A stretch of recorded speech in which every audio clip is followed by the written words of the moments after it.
ये जो network marketing का बात आता है, लोग ऐसा बोलते हैं कि आपको मेरे को इन्वेस्ट करना नहीं आता है, मेरे पास पैसा नहीं है, ऐसा है। आपको भी पता है, मैं बोला था जो हमारा कंपनी में कोई भी इन्वेस्टमेंट नहीं है, आप एक प्रोडक्ट खरीदी करके ये बिज़नेस शुरू करना है। मैं आपको 2 ऑप्शन दिया था। एक ऑप्शन है एक अराउंड 12,000 का ऑप्शन है और एक ऑप्शन है अराउंड 24,000 का ऑप्शन है। और नॉर्मली आपका एज में जो अराउंड 23 एज में अगर किसी को भी हम अभी अप्रोच करें तो आप 12,000 में या 24,000 में एक अच्छा बिजनेस कर सकते हैं, बड़ा आदमी बन सकते हैं करके बोले तो लोग यकीन नहीं करते हैं, लोग हमसे भागते हैं और पहला बात ये बोलते हैं कि हमारे पास पैसा नहीं है। जब मैं आपको बोला ये बातें, आपको कैसे महसूस हुआ और आप कैसे मैनेज किया? आप तो अभी बड़ा आदमी हैं, करोड़ों में कमाया है, वो अलग बात है। वहाँ का जो फ्रांसिस का ख्याल क्या था, उनका क्या एक्चुअली महसूस हुआ था, वो बोलिए, क्योंकि ताकि नया लोगों को भी शायद आपका बातें इंस्पायर होगा। क्योंकि बहुत सारे लोग, मैं ये क्यों पूछ रहा हूँ, आजकल बहुत सारे लोग, लॉकडाउन हो चुका है, बहुत सारे लोगों के पास पैसा नहीं है, काम छोड़ा है, काम नहीं मिल रहा है, लेकिन ऐसा अपॉर्चुनिटी को भी वो लोग एक्सेप्ट नहीं कर पा रहे। लेकिन आप वो दिन मेरे को यकीन किया, अभी आप इतना एक सेलिब्रिटी बन गया। मैं ये देखना चाहता हूँ कि वो क्या चीज़ है, आप कैसे मैनेज किया वो एज में, थोड़ा आप बताए तो और अच्छा होगा। ये sir thank you. Actually sir हमारा लोगों को एक बुरा ख्याल है, क्या मतलब मेहनत करने से कुछ लोग डरता है, और अगर आप कुछ स्कैम समझा दो कि रातों रात करोड़पति, तो वो ज़मीन बेच के पैसा लाएगा। लेकिन अगर आपको 12,000 देकर या कोई भी कंपनी में 15,000, 20,000 या 10,000 देकर शुरुआत करना है, वो लोगों को ऐसा लगता है कि कुछ मिराकल होने वाला है। वो बिल्कुल गलत है। अभी भी बहुत सारे लोग देख रहा है जो शायद कहीं पे भी बिजनेस स्टार्ट किया था, सक्सेस नहीं हुआ, ब्लेम किसको देगा? कंपनी को देगा। ब्लेम किसको देगा? मतलब स्पॉन्सर को देगा, जो भी इसको स्पॉन्सरिंग किया था। लेकिन मैं एक ही मानता हूँ, जो रियल है, जो फैक्ट है, वो फैक्ट है। बिकॉज मैं साहब, आपको पता है मैं स्ट्रेट बात करता हूँ हमेशा। सर ऐसे ही बोलने से कुछ भी नहीं होगा। आप अगर पैसा दिया है, कुछ मिराकल नहीं होगा, मिराकल करना पड़ता है। जैसे मैंने मेहनत किया, मैं स्कूटी से लेकर मेरा मर्सिडीज का जो जर्नी है 3 साल का, तो मैंने उधर बहुत मेहनत किया, मैंने देखा। और जब मैं मेहनत कर रहा था तो मुझे बोलने वाला कोई नहीं था कि हाँ मेहनत कर रहा है, एनकरेज करना नहीं था। जब मेरा लेवल बड़ा हो गया तो बहुत सारे लोग ट्रोल करना स्टार्ट किया, बिकॉज उन लोगों का एक ही ख्याल है कि ये मिडिल क्लास है, ये मर्सिडीज कैसे लगा। अगर कोई सेलिब्रिटी लगा तो हम लोग क्या करते हैं? क्लैप करते हैं। तो सर जितना भी लोग देख रहे हैं, मैं उन लोगों को बोलना चाहूँगा, ऐसे ही कुछ बोलने से फ़ायदा नहीं। अगर आपने कहीं पे भी बिज़नेस स्टार्ट किया, मैं नहीं बोलूँगा कि ये कंपनी वो कंपनी, कोई भी बिज़नेस स्टार्ट किया तो उसको मिनिमम आपको 1 साल या 2 साल उधर देना पड़ेगा, मतलब कुछ सेंसेस के लिए। और जब मैं आपका हाथ में पैसा दिया था, उस टाइम में तो मेरा अंदर एक गाना आया था, वो डॉक्टर भूपेन हज़ारिका जी का, दिल हम हम करे, ओके, बुको हम करे बोलते हैं हम लोग आसामीस में। बिकॉज मेरे पास सर पैसा नहीं था सचमुच, और मेरा पॉकेट में 300 रुपीज़ था। और फादर का जो रिएक्शन आया था, और मुझे पता चल गया कि फादर को अगर दूसरा बार बोलूँ तो वो बिल्डिंग से नीचे फेंक देगा, ओके।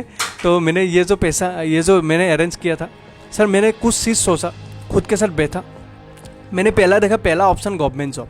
अभी गवर्नमेंट भी कुछ नहीं कर सकते बिकॉज पॉपुलेशन इतना बढ़ गया है।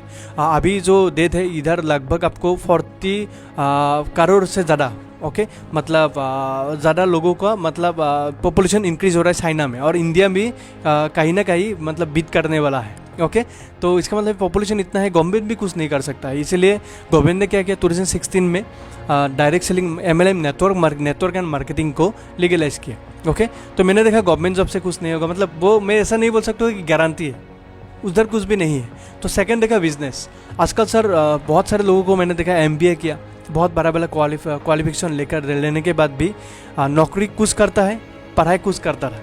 मतलब उन लोग क्या है सर, मतलब वो ऐसा हो गया है, एक लाइफ के साथ कॉम्प्रोमाइज़ करके वो काम कर रहा है। मतलब जो एजुकेशन था, मेरा ही कुछ ब्रदर है इंजीनियरिंग किया था लेकिन बैंक में काम कर रहा है, कोई है बैंक में काम करता था लेकिन कहीं मॉल में काम कर रहा है। मतलब सर सेटिस्फेक्शन नहीं है, मतलब फैमिली का मजबूरी की वजह से कर रहा है।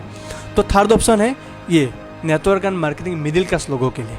लेकिन मैं बोलूँगा ये बिज़नेस जब आप करोगे 3 महीने या 4 महीना इधर, ये इसका एजुकेशन सिस्टम क्या है ये जानना बहुत ज़रूरी है। जैसे मतलब इधर सर सब कुछ ऐसा नहीं होगा कि आपने पैसा डाला और रातों रात आप कुछ बन जाएगा, ये बिल्कुल गलत है, ये नहीं होगा। अगर आपने इसे 1 साल किया, जब आप ये बिज़नेस मुझे ऑफ़र किया था तो सर मैं पहला 1 साल में इतना कुछ नहीं देखा, मैं पहला 1 साल में बहुत सारे रिजेक्शन खाया, तो मतलब लोगों का तन खाया, मतलब लोग इंसल्ट किया, लोग बोला कि ये क्या कर रहे हो इंजीनियर, और इंजीनियर साहब बहुत कुछ बोला। लेकिन आई डोंट नो, अंदर से एक बिलीफ था और वो जिद बन गया बिलीफ, मतलब मैं कुछ करूँगा ही इधर। और मैं देखा कि 95% लोग आम इंसान है, 5% लोग हैं जो लाइफ में कुछ बड़ा करता है, और हम लोग 95% लोग जो करता है वो नहीं करना है। और मैंने आपको जस्ट ट्रस्ट किया और मैंने पैसा, जैसे आपको बोला, लैपटॉप रख के मैंने लाया, और जिससे लाया मैंने बोला कि 2 महीने में मैं 12,000 रिटर्न करता हूँ। तो मैं रिटर्न भी किया और जो आया मेरा प्रॉफिट ही आया। हाँ, काम इतना करना था, पहले मुझे सेंस होना था। पहला काम मुझे क्या सेंस करना था, मेरा कपड़ा नहीं, मेरा माइंडसेट सेंस करना था पहले, बिकॉज मैं कैसा बिलोंग करता था, मेरा एटमॉस्फेयर सब कुछ डिपेंड करता है।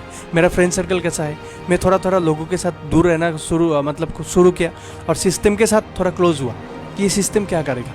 बिकॉज सर अभी भी मुझे याद है, मेरा फादर ICU में था एक बार, JNRC में, और उस टाइम में हमारा पैसा का बहुत प्रॉब्लम हुआ था। ओके, और मैं इधर उधर बहुत सारे जगह में देखा था, पैसा हमको नहीं मिल रहा था। वो एट द एज 22 में, उस टाइम में मुझे पैसा का असली वैल्यू पता चला। अभी बहुत सारे लोग बोलेगा पैसा सब कुछ नहीं है, ये नहीं है, वो नहीं है, लेकिन उस टाइम में मुझे वैल्यू समझ में आया। और मुझे ये समझ में आया, अगर मैं 30 ईयर से पहले लाइफ में कुछ करूँगा तो मेरा आने वाला ज़िंदगी मेरा क्या होगा, अच्छा होगा। और मैं घूमेंगे, बिकॉज घूमना भी बहुत पसंद है।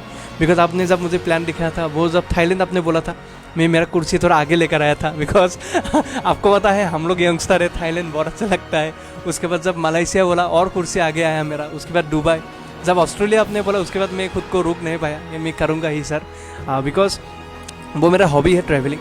तो सर मेरा पहला पॉइंट यही है, खुद को सेंस करना पड़ेगा, फिर पहला माइंडसेट सेंस करना ही पड़ेगा आपको ये बिज़नेस के लिए। और सर आपका जो भी हैबिट्स है वो थोड़ा थोड़ा करेक्ट करना पड़ेगा, एक दिन में तो नहीं होगा। मैंने देखा 1 साल में आपने मुझे बहुत धोया, बहुत गाली दिया, और मुझे कभी कभी